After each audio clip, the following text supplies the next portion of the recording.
राधे राधे साथियों। तो हम आज स्टार्ट करते हैं राज्य की नीति निर्देशक सिद्धांत। तो डॉक्टर बी.आर. अम्बेडकर के अनुसार राज्य की नीति निर्देशक सिद्धांत भारतीय संविधान की अनूठी विशेषता है। इनका उल्लेख संविधान के चौथे भाग में है। तो राज्य की नीति निर्देशक सिद्धांत हैं भाग कौन से भाग में? भाग 4 में उल्लेखित हैं। और इन्हें मोटे तौर पर 3 वर्गों में विभाजित किया गया है। डीपीएसपी को 3 वर्गों में बांटा गया है: सामाजिक, गांधीवाद, उदार बौद्धिक। नीति निर्देशक सिद्धांत या नीति निर्देशक तत्वों का कार्य सामाजिक व आर्थिक लोकतंत्र को बढ़ावा देना है। हालांकि मौलिक अधिकारों की तरह इन्हें कानूनी रूप में लागू नहीं किया जा सकता। जैसे हम जनता पे मौलिक अधिकार के नियमों को लागू कर सकते हैं, ऐसे हम राज्य की नीति निर्देशक तत्वों को हम लागू नहीं कर सकते। संविधान में कहा गया है कि देश की शासन व्यवस्था में ये सिद्धांत मौलिक हैं और यह देश की जिम्मेदारी है कि वह कानून बनाते समय अगर कोई गवर्नमेंट कोई नया कानून बनाती है तो वो डीपीएसपी को ध्यान में रखते हुए बनाएगी। वह कानून बनाते समय इन सिद्धांतों को अपनाए, इसलिए इन्हें लागू करना राज्य की नीति निर्देशक सिद्धांत राज्यों का कर्तव्य है। राज्यों का नैतिक कर्तव्य है ये, किंतु इनकी पृष्ठभूमि में वास्तविक शक्ति राजनीतिक है, अर्थात जनमत। अब इसके बारे में मिनर्वा मिल्स मामला है, ये क्या बोलता है? सन 1980 में सर्वोच्च न्यायालय ने कहा था कि भारतीय संविधान की नींव मौलिक अधिकारों और नीति निर्देशक सिद्धांतों के संतुलन पर रखी गई है। मिनर्वा मिल्स मामला कहता है कि जो भारतीय संविधान का जो नींव बनी हुई है, जो संविधान बना हुआ है, वो मौलिक अधिकार और डीपीएसपी पर बना हुआ है। इस पर संतुलन पर रखी गई है, इसके अकॉर्डिंग बनाया गया है। अब मौलिक कर्तव्य क्या होता है? मूल सिद्धांत में मौलिक कर्तव्यों का उल्लेख नहीं किया गया है। जो मूल संविधान है उसमें मौलिक कर्तव्यों का उल्लेख नहीं है। इन्हें स्वर्ण समिति जो की सिफारिश पर के आधार पर 1976 में 42वें संविधान संशोधन के माध्यम से आंतरिक आपातकाल जो कि 1975 से 1977 में के दौरान शामिल किया गया था। ठीक है, मौलिक कर्तव्यों को संविधान में पहले से नहीं है, लेकिन बाद में किए गए हैं। किसकी समिति के अकॉर्डिंग? स्वर्ण सिंह समिति के अकॉर्डिंग के अनुसार सिफारिश पर उल्लेखित किए गए हैं। कब? आर्टिकल संशोधन 1976 में, और जो कि संविधान संशोधन के माध्यम से आंतरिक आपातकाल 1975 से 1977 तक के दौरान शामिल किया गया है। और सन 2002 में 86वें संविधान संशोधन में एक और मौलिक कर्तव्य को जोड़ा है। तो अब आते हैं कि ये मौलिक कर्तव्य हो गया आपके। संविधान के चौथे भाग में मौलिक कर्तव्यों का जिक्र किया गया है। संविधान के कौन से में? चौथे भाग में मौलिक कर्तव्यों का जिक्र किया गया है, जिनमें केवल एक अनुच्छेद 51 क है।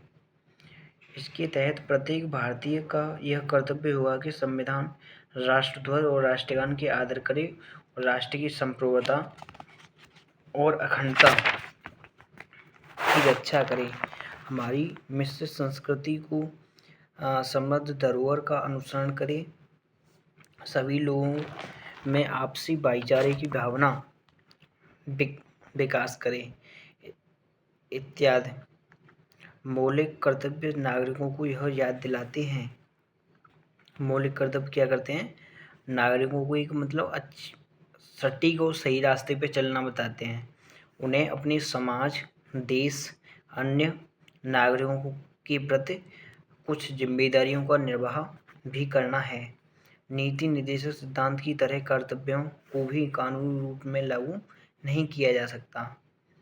कानूनी तौर पर हम ये लागू नहीं कर सकते इनको, ना टीपीएसपी को कर सकते हैं, ना मौलिक कर्तव्यों को कर सकते हैं, लेकिन ये हमारी स्वयं की जिम्मेदारी है।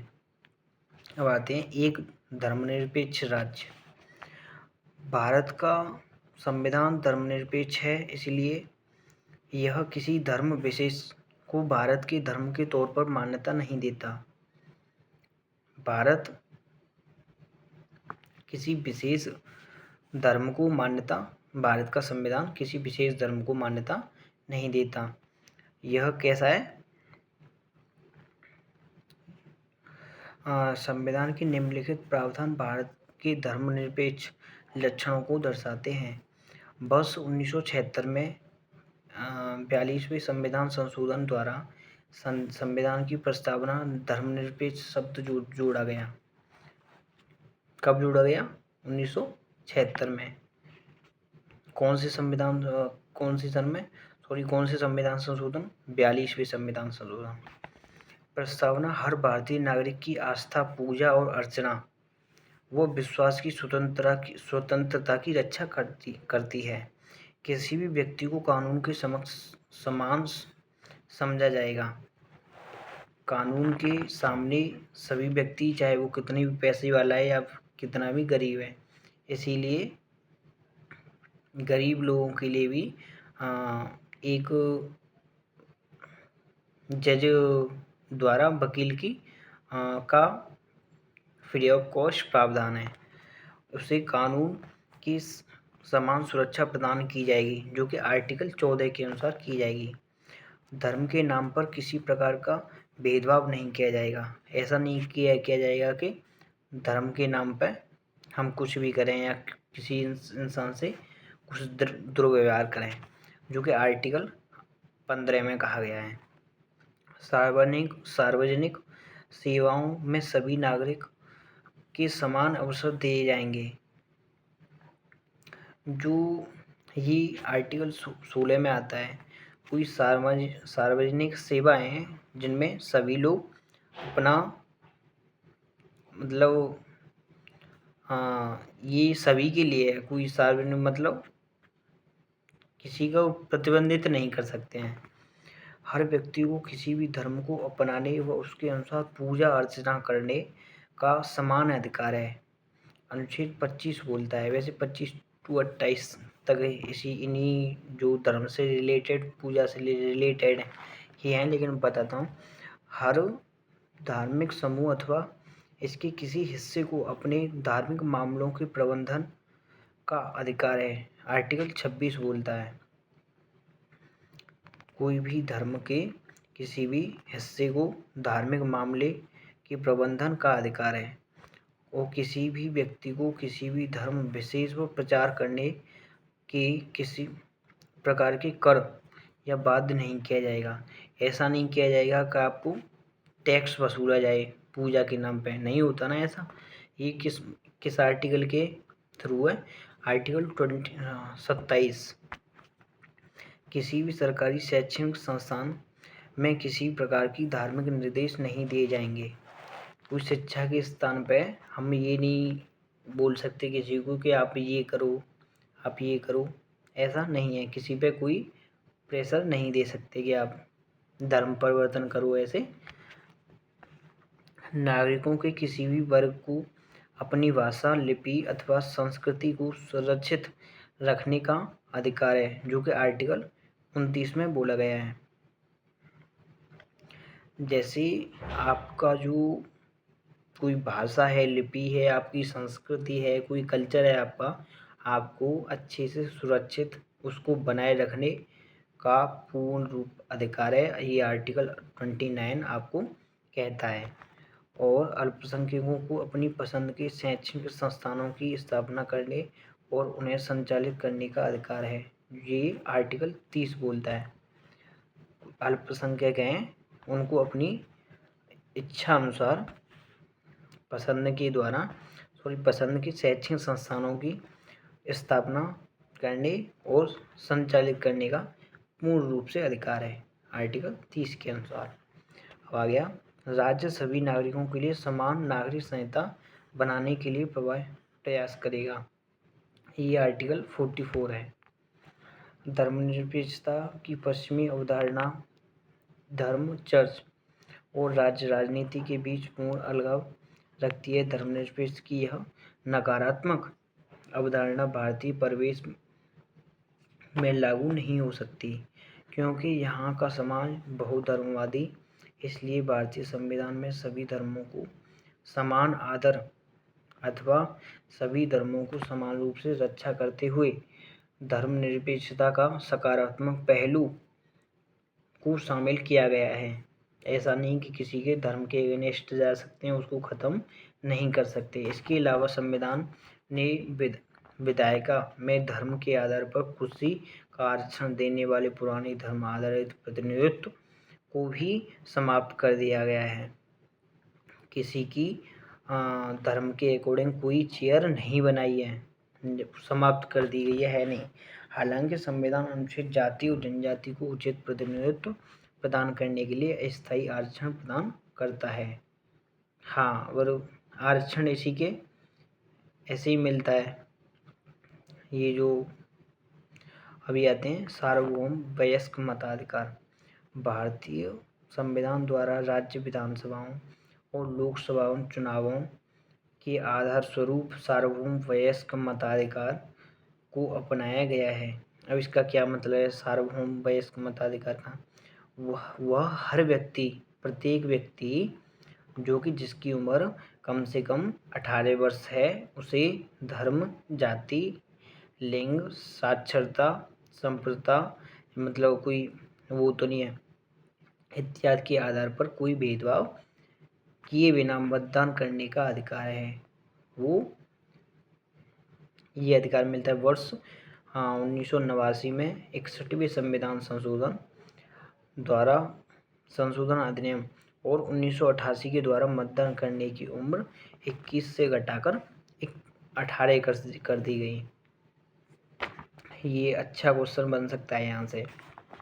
और देश के बृहद आकार, जनसंख्या, उच्च गरीबी, सामाजिक असमानता, अशिक्षा आदि को देखते हुए संविधान निर्माताओं द्वारा सार्वभौम वयस्क मताधिकार को संविधान में शामिल करना अथवा साहसिक और सराहनीय प्रयोग था। वयस्क मताधिकार लोकतंत्र को बड़ा आधार देने के साथ साथ आम जनता के सार्वभौमिक में वृद्धि करता है, समानता के सिद्धांत को लागू करता है, अल्पसंख्यकों को अपने हितों की रक्षा करने का अवसर देता है और कमजोर वर्गों के लिए नई आशाएं और प्रत्याशा जगाता है। अब यहाँ से आते हैं हम एकल नागरिकता। आपने बहुत सुनी हुई एकल नागरिकता क्या है, उसको फटाफट देख लेते हैं। यद्यपि भारतीय संविधान फेडरल है, तो दो लक्षणों एकल और संघीय का प्रतिनिधित्व करता है, मगर इसमें केवल एक नागरिकता का प्रावधान है, अर्थात भारतीय नागरिकता। जैसे कि ऐसा नहीं कि आप दो चार जगह की नागरिकता लेके हर जगह घूम रहे हो, ऐसा नहीं है, केवल एक ही जगह से मिलेगी। दूसरी ओर अमेरिका जैसे देशों में प्रत्येक व्यक्ति के पास न केवल देशों की नागरिकता होती है, बल्कि वह जिस राज्य में रहता है उसकी भी अलग से नागरिकता रहती है, और ऐसा हमारे यहाँ नहीं है, हमारे यहाँ एक ही मिलेगी। इसलिए वह अधिकार के दो समूहों का लाभ उठाता है। हमारे यहाँ कोई एक्स्ट्रा लाभ नहीं है, हमारे यहाँ एकल नागरिकता है। पहला राष्ट्रीय सरकार द्वारा प्रदत्त और दूसरा राज्य सरकार द्वारा प्रदत्त, ऐसे वो लाभ उठा सकते हैं। भारत में सभी नागरिकों को, चाहे वो किसी भी राज्य में पैदा हुए हों, रहते हों, संपूर्ण देश की नागरिकता, समान नागरिकता और नागरिक अधिकार प्राप्त होते हैं। ऐसा नहीं कि आप कहीं अलग स्टेट से, कुछ खास स्टेट से, राज्य से आते हो तो उसके लिए नागरिकता के रूप में और अलग कोई प्रिविलेज दिया जा रहा है, ऐसा नहीं है। उनमें कोई भेदभाव नहीं किया जाएगा।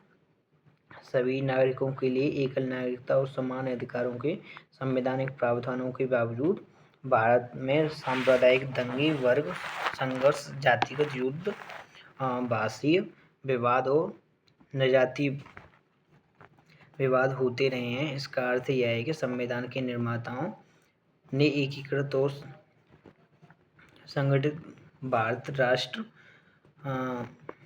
के निर्माण का जो सपना देखा था वो पूरी तरह से पूरा नहीं हो पाया है।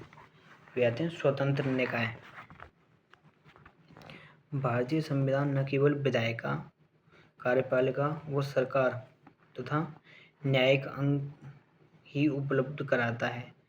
भारतीय जो संविधान, विधायिका, कार्यपालिका यही एक हल्की छोटी सी है, ये उपलब्ध नहीं कराता। इसके साथ बहुत कुछ देता है हमें, बहुत कुछ दे, बल्कि यह कुछ स्वतंत्र निकाय को स्वतंत्र निकाय की स्थापना भी कराता है। जैसे कि इन्हें संविधान ने भारत सरकार के लोकतांत्रिक तंत्रीय महत्वपूर्ण स्तंभों के रूप में भी परिकल्पित किया है। ऐसे कुछ स्वतंत्र निकाय निम्नलिखित हैं, जैसे कि संसद तथा राज्य विधायकों, भारत के राष्ट्रपति और भारत के उपराष्ट्रपति के लिए स्वतंत्र और निष्पक्ष चुनाव सुनिश्चित करने हेतु निर्वाचन आयोग, और राज्य और केंद्र सरकार के खातों के अंकेक्षण के लिए भारत का नियंत्रण और महालेखाकार, ये जनता के पैसे के संरक्षण होते हैं और सरकार द्वारा किए गए खर्चों की वैधानिकता और उनके उचित होने की टिप्पणी करते हैं। संघ लोक सेवा आयोग अखिल भारतीय सेवाओं और उच्च स्तरीय केंद्रीय सेवाओं के लिए भर्ती हेतु परीक्षाओं का आयोजन करता है तथा अनुशासनात्मक मामलों पर राष्ट्रपति को सलाह देता है। राज्य लोक सेवा आयोग, जिसका काम हर राज्य में राज्य सेवाओं के लिए भर्ती हेतु परीक्षाओं का आयोजन करना व अनुशासनात्मक मामलों पर राज्यपाल को सलाह देना है। विभिन्न प्रावधानों तथा कार्यकाल की सुरक्षा, निर्धारित सेवा शर्तों, भारत की संचित निधि व भारत विभिन्न व्यय आदि के माध्यम से संविधान इन निकायों की स्वतंत्रता सुनिश्चित करता है। अभी कराते हैं, अगली क्लास में बचा हुआ धीरे धीरे ऐसे ही करते रहेंगे अगर समय मिलता रहा तो। ठीक है, तो राधे राधे भाइयों, बाय।